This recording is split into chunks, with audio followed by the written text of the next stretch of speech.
ಎಲ್ಲಾ ಸಾಂಗ್ ಅಲ್ಲೂ ನಾವು ಒಂದೊಂದು ಪ್ರಾಪ್ಸ್ ಯೂಸ್ ಮಾಡ್ತೀವಿ. ಯೂಶಲಿ ಡೈರೆಕ್ಟರ್ ನಾವು ಡಿಸ್ಕಸ್ ಮಾಡ್ತಾ ಇರ್ತೀವಿ. ಬಟ್ ಈ ಸಾಂಗ್ ಕೊಟ್ಟಾಗ್ಲೇ ನನಗೆ ಒಂದು ಟಾಸ್ಕ್ ಅನ್ಸ್ತು. ಒಂದು ಏನಿದ್ ಚಾಲೆಂಜಿಂಗ್ ಈ ಸಾಂಗ್ ಅಲ್ಲೇ ಬಾಣ್ಲಿ ಸೌಟು ಈ ತರದೆಲ್ಲ ಇದೆ. ಆಮೇಲೆ ಇದು ನಿಮ್ಗೆ ಏನಿದ್ರು ಇವಾಗ ನಿಮ್ಗೆ ಲಿರಿಕಲ್ ವಿಡಿಯೋ ತೋರಿಸಿರೋ ಸುಮ್ನೆ ಅಷ್ಟೇ. ಬಾಣ್ಲಿ ಎಲ್ಲ ತಿರುಗಿಸಿದ್ದಾರೆ, ಬಾಣ್ಲಿ ತಿರುಗಿಸಿದ್ದಾರೆ, ಲೈಟ್ರು ಗ್ಯಾಸ್ ಲೈಟ್ ಅದೇ ಯಾವ ಹೆಣ್ಮಕ್ಳು ಚಪಾತಿ ಹಿಟ್ನ ಹಂಗ್ ಕಲಿಸ್ತಾರೆ ಅಂತ ಗೊತ್ತಾಗ್ಲಿಲ್ಲ ನನಗೆ.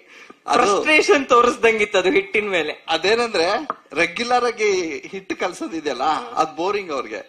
ಓಕೆನಾ, ಮಿಲಿಟರಿ ಮ್ಯಾನ್ ಅಲ್ವಾ, ವಿತ್ ಬಾಕ್ಸಿಂಗು ಗೋಧಿ ಹಿಟ್ಟು ಕಲ್ಸೋದು ಎರಡು ಮಿಕ್ಸ್ ಮಾಡಿದ್ದಾರೆ. ನಮ್ಮ ಕನ್ನಡ ಫೇಸ್ಬುಕ್ ಪೇಜ್ ನ ಲೈಕ್ ಮಾಡಿ, ಯೂಟ್ಯೂಬ್ ಚಾನೆಲ್ ನ ಸಬ್ಸ್ಕ್ರೈಬ್ ಮಾಡಿ. For more updates, click on the bell icon. Namma Kannada Digital Media.